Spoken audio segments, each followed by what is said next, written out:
Donc à chaque printemps, il y a des allergies qui surviennent à cause du pollen.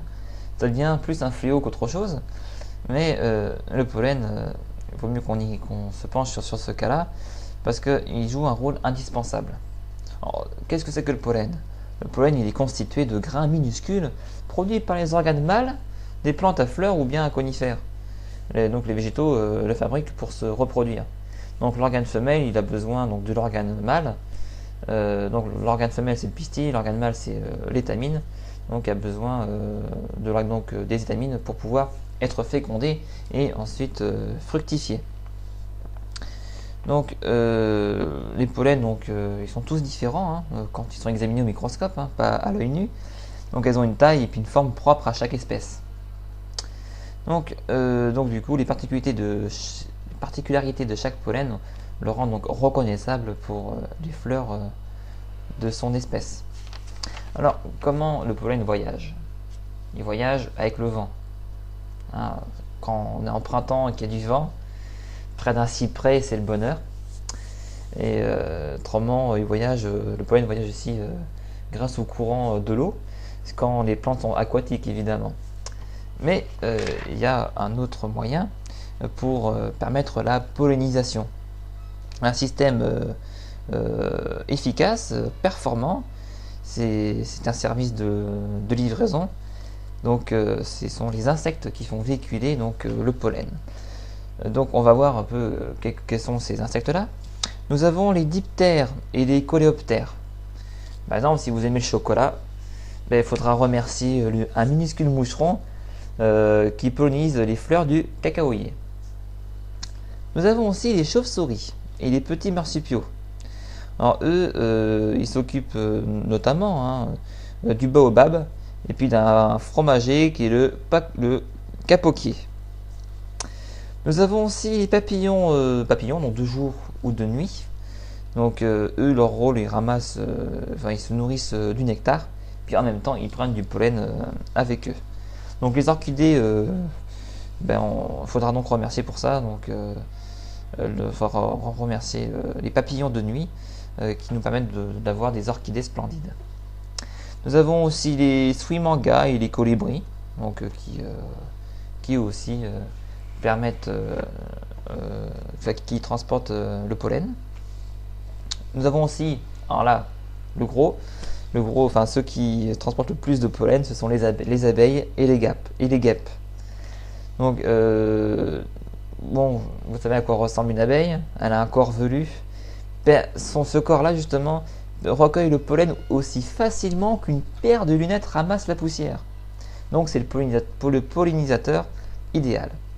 Donc, un bourdon peut convoyer 15 000 grains de pollen. Au 19e siècle, des bourdons anglais ont été introduits en Nouvelle-Zélande. Et en Nouvelle-Zélande, maintenant, on a des champs de trèfle qui prolifèrent et ils fournissent le fourrage nécessaire au bétail. Donc, ces abeilles-là, notamment l'abeille mellifique, c'est le grand champion, donc, qui transporte le pollen. Mais ces abeilles-là, enfin aussi les autres abeilles, ils ne transportent pas moins de 30% de toute la nourriture de l'homme. Cette nourriture dépendant directement ou indirectement de la pollinisation par les abeilles. Donc grâce à ces ouvrières, nous pouvons donc profiter des amandes, des pommes, des prunes, des cerises, des kiwis, etc. Parce qu'il y en a bien d'autres. Alors, évidemment, toute peine mérite salaire. Les fleurs, donc en échange, leur offrent du nectar. Donc le visiteur, il s'installe pour sucer le liquide. Son corps, à ce moment-là, se poudre d'une bonne couche de pollen. Et cet insecte, qui a goûté au nectar, a envie de renouveler l'expérience. Donc elle va passer à la fleur suivante. Et donc il emmène sa cargaison avec lui. Il butine des centaines de fleurs par jour. Par exemple, la production d'un kilo de miel. 1 kilo de miel. Donc, combien de voyages de fleur en fleur sont-ils nécessaires pour récolter ce kilo de miel? Combien de voyages? Dites un chiffre. Si moi je vous dis 1 million, ça vous paraît beaucoup, mais bon, pourquoi pas. c'est pas 1 million, c'est 10 millions. C'est plus que ça. Donc c'est 10. Il faut 10 millions de voyages de fleur en fleur pour produire 1 kg de miel. Alors évidemment, les fleurs vont devoir aussi avoir des stratégies pour séduire tous ces insectes. Donc pour les attirer, il y a divers moyens. Hein. Il y a des fleurs qui sont bien placées, donc qui leur offrent un repos, un lieu de repos ensoleillé. Elles utilisent aussi leur atout et leur parfum comme accroche publicitaire.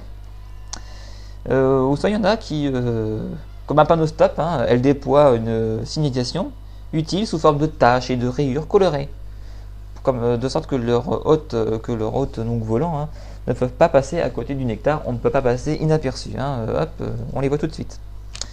Alors il y en a qui dégagent une odeur de putréfaction dans le but d'affrioler les mouches. Alors d'autres ont recours à des subterfuges. Nous avons l'Ophrys abeille. Donc elle attire les abeilles d'une certaine espèce, hein, au moyen d'un pétale qui ressemble à s'y méprendre à une de leurs congénères. Alors tout ça, c'est la méthode douce.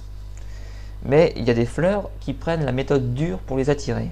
Leur méthode, c'est de capturer les insectes et elles ne les libèrent que lorsqu'ils ont accompli leur mission. Si tu n'accomplis pas ta mission, tu restes bloqué chez moi, tu prends ce qu'il y a à prendre, tu prends mon pollen et je te laisse partir. En gros, c'est ça. Alors, grâce à la pollinisation, donc les végétaux elles prospèrent et elles produisent la vie produisent la nourriture qui nous maintient en vie. Bon, le pollen nous gêne toujours autant, hein, mais nous devons être tous heureux que des pollinisateurs affairés disséminent cette poussière de vie. On en a besoin. Sans les fleurs, sans les insectes, nous n'aurions pas cette nourriture. La nature est vraiment très bien faite. Les fleurs, elles sont là pour nous produire des fruits. Et les insectes sont là pour que ces fruits puissent exister.